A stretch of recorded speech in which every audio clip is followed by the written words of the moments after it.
ये जो एपिसोड होने वाला है बीटीटीएच का 76 का पार्ट 2, 77 का पार्ट 1 होने वाला है गाइस। जैसा कि पिछले एपिसोड में आप लोगों ने देख ही लिया था, जोएन यहाँ पे फाइट कर रहा होता है, यहाँ पे एल्डर क्यूआई उसके ऊपर अटैक कर रहे होते हैं। जो एल्डर क्यूआई होते हैं अपने आप को कुछ ज़्यादा समझ के यहाँ पे जोएन पे अटैक कर रहे होते हैं। उनको लगता है कि जोएन जो इतना छोटा बच्चा दिख रहा है उसकी पावर कुछ कम होगी, पर उसकी जो पावर होती है डाओहोंग में होती है। इस वजह से उनको भारी पड़ जाता है जोएन, और जोएन उन्हें अटैक कर देता है, जिस वजह से यहाँ पे एक ब्लास्ट हो रहा होता है। और जो इनकी जो पावर होती है डाओहोंग में होती है, इस वजह से नीचे गिर रहे होते हैं।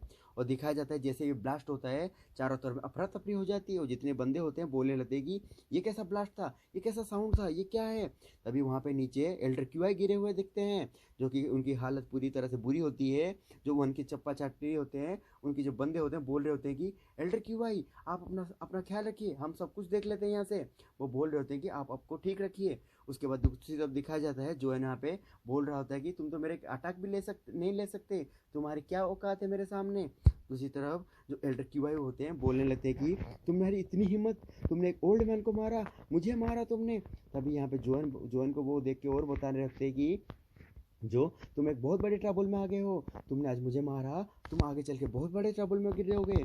तभी जोएन बताने लगता है कि मैंने तुम्हें जो मारा है तुम अनसेटिस्फाई लग रहे हो, तो ठीक है मैं तुम्हें फिर से मारता हूँ। जैसा ऐसा सुनता है, इनके जो लोग होते हैं बोलने लगते हैं कि एल्डर क्यों भाई हमें यहाँ से चले जाना चाहिए, आपको शांत हो जाना चाहिए। और धीरे धीरे करके यहाँ से निकल रहे रहते हैं, और बोलने लगते हैं कि जैसा कि तुमने आज मुझे अपॉइंट किया है, मेरी सेट को अपॉइंट किया है, ब्लैक रॉयल सेट को अपॉइंट किया है, इस वजह से तुम्हें फ्यूचर में इसको प्राइस देना पड़ेगा, तुम पछताओगे। और यहाँ से बोलते बोलते यहाँ से चले जाते हैं। दूसरी तरफ यहाँ पे जो बूढ़ा इंसान होता है जो जियान के साथ बातचीत कर रहा था पहले, वो यहाँ पे बोल रहा होता है कि ये यही डिजर्व करता था, मैं तो काफ़ी ज़्यादा सेटिस्फाई हूँ उस चीज़ से। तभी वो जो मेडिसिन हॉल की जो प्रेसिडेंट होती है बोलने लगती है कि थैंक यू ब्रदर, पर आपको मैं बता दूं ये जो ब्लैक रॉयल सेक्ट है ये बहुत ज़्यादा आरोगेंट है, बहुत ज़्यादा रुथलेस है, इन लोगों के साथ पंगा लेना इससे आपको दिक्कत होगा, आपको डरना चाहिए। तब यहाँ पे जोएन बताने लगता है कि आफ्टर ऑल ये एक ब्लैक रॉयल सेक्ट ही है, इससे क्या डरना, कोई दिक्कत नहीं है। वहाँ पे जियान बोल रही होती है कि तो बताओ, तुम तो मुझे हमेशा बोलते हो कि ट्रबल से दूर रहने के लिए, अब बताओ कौन ट्रबल का क्रिएट कर रहा है और कौन ट्रबल से मजा ले रहा है।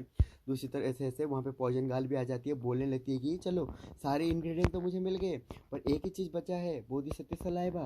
क्या ये आपके बारे में, इसको पता है आपके बारे में, मतलब आपको पता है इसके बारे में।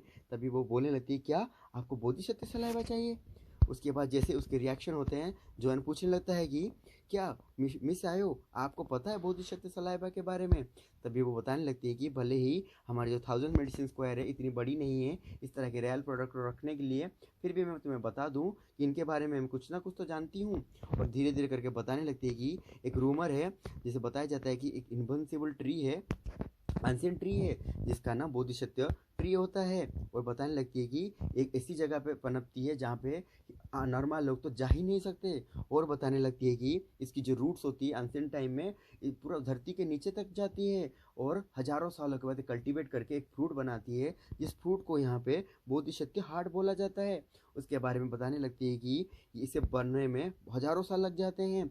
और वहाँ पे पॉइजन पूछने लगती है कि अगर ऐसी बात है तो हम जिसको ढूंढ रहे हैं हम कहाँ पाएंगे। तभी वहाँ पे वो कुछ हंसती है और बोलने इशारा देती है जैसे कि बोधिसत्व ट्री के बारे में कुछ जानना है तो तुम्हें कुछ करना पड़ेगा। और बताने लगती है कि जो बोधिसत्व सलाइबा है, इसे जो जो भी इंसान पाता है, मतलब कोई मरा हुआ इंसान यहाँ पे बहुत तकलीफ वाला इंसान होता है, मतलब पूरा मरने के हालत में होता है, वो यहाँ पे रिबॉर्न कर सकता है, मतलब बच सकता है। दूसरी तरफ किसी की बॉडी में अगर कोई तरह की इलनेस होती है वो पूरी तरह से क्योर हो जाती है। और वो और बताती है, और बताने लगती है कि हाँ तुम्हें क्या लगता है इस तरह की जो ट्रेजर होती है ऐसे आसानी में मिल जाएगी, नहीं, अगर इस तरह के ट्रेजर के बारे में लोगों को पता चला, बहुत सारे लोग हैं जो इनको चाहिए, इस वजह से अफरा तफरी हो जाएगी। तो समझ जाओ जब बोधिसत्व सलाइवा आएगा, पर उसके बारे में एक चीज़ है जहाँ पे तुम्हें पा सकते हो ये जैसे ही दिखती है जोएन की तरफ, जोएन बताने लगता है कि जोएन समझ जाता है कि इनको कुछ चाहिए जिससे कि ये बताएंगे सब कुछ। और वहाँ पे वो अपने पॉकेट से ड्रैगन स्ट्रेंथ पिल को निकालता है, जो कि एक लेवल 5 का पिल होता है, और निकाल के वहाँ पे दे रहा होता है, और कह रहा होता है कि ये जो पिल है इतनी पावरफुल तो नहीं है, पर ये मेरी सिंसियरिटी को यहाँ पे प्रूव करने के लिए इतनी पावरफुल तो नहीं है, पर भी मैं आपको ये दे रहा हूँ। तभी वो यहाँ पे बोलने लगती है कि जो प्रेसिडेंट होती है याओ, बोलने लगती है कि अच्छा तो आपकी काइंडनेस को हम कैसे मना कर सके। वो बोलने लगती है कि और एक यहाँ पे एक बॉक्स लेके आती है, और बॉक्स को दिखाते हुए बोलती है कि इसमें काफ़ी सारी चीज़ें हैं, आपको इसे ध्यान से देखना चाहिए और याद रखना है जहाँ पे कभी कोई लोग ना हो तभी वहाँ पे ओपन करके देखना और बहुत ज़्यादा केयरफुल रहना। दूसरी तरफ ये लोग भी एक गली में आ गए होते हैं जहाँ पे वो बॉक्स निकाल रहे होते हैं, बहुत केयरफुल होकर निकाल रहे होते हैं, जहाँ पे जियान बोल रही होती है कि मुझे दिखाने दो बॉक्स में क्या है। तभी इसे बोल रहे होते हैं कि तुम आसान से रहो, इसे कुछ ख़राब मत कर दो। तभी जैसे ही पॉइजन गर्ल उसे ओपन कर देती है, वहाँ पे एक बुक होता है और बोल रहती है कि ये बुक है, क्या इसी में बोधिसत्व सलाइवा के बारे में लिखा है। तभी वहाँ पे जियान बोल रहे होते मुझे दिखाओ मुझे दिखाओ। तभी ये लोग बोल रहे होते तुम केयरफुल रहो, इसे ख़राब मत कर दो। उसे ओपन करती है तो पता चलता है कि एक ऑक्शन होने वाला है। तभी जोएन बोलने लगता है कि ये किसका क्या मान है, ये क्या चीज़ है, इसके क्या वैल्यू है।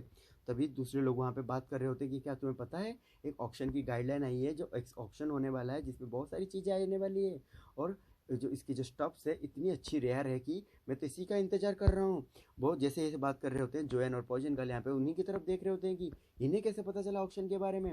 ये लोग और बात करने लगते हैं कि इस ऑक्शन का फाइनल और मेन इंपॉर्टेंट चीज़ है बोधिसत्व सलाइवा है।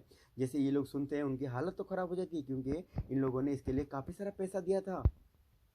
दूसरी तरफ यहाँ पे जोएन बोल रही होती है कि ये ग्लोरियस एडिशन क्या है ऑक्शन का, इसका मतलब क्या है, बुकलेट का अर्थ क्या है। फिर जोएन वहाँ पे आ जाता है, बोलने लगता है कि चलो मुझे दिखाने दो क्या है। और फिर से अच्छी तरह से देखने लगता है। वहाँ पे जो लोग होते हैं वो भी बात करने रहे होते हैं, जिनको वो सुनते हुए उसका दिमाग ख़राब हो गया होता है क्योंकि उसे लग रहा था कुछ ना कुछ तो इम्पोर्टेंट चीज़ होगी। वहाँ पे उसे तोड़ते फोड़ते निकाल के फेंक रहा होता है, बोल रहा होता है कि साले जो ये बंदे मेरे से पिल ले गए, पर मेरी इतनी प्रीशियस पिल को लेके उन्होंने ये कचरा दिया है मुझे, ऐसा फेंक रहा होता है। तभी वो जो बॉक्स गिर रहा होता है जोएन को सॉरी जियान कुछ नोटिस करती है जहाँ से कुछ चीज़ें मिलती है और आके वो दिखाने लगती है ये तीन चीज़ क्या है। तभी पॉइजन गर्ल भी उसे देखने लगती है, बोलने लगती है कि ये तो ब्लैक रॉयल सेक्ट के टोकन है, मतलब उसके अंदर जाने के लिए और जो ऑक्शन है वहाँ पे पार्टिसिपेट करने के लिए ये टोकन ही काम आएंगे। तभी यहाँ पे वो लोग आ जाते हैं ब्लैक रॉयल सेक्ट में। आने के बाद वहाँ पे एक लड़की पूछने लगती है कि आपके पास जो टोकन है हमें दिखाइए, हम दिखाने के बाद आपको अंदर जाने देंगे। तभी यहाँ पे जोएन उन टोकन को दिखाने लगता है कि यही काम करेंगे।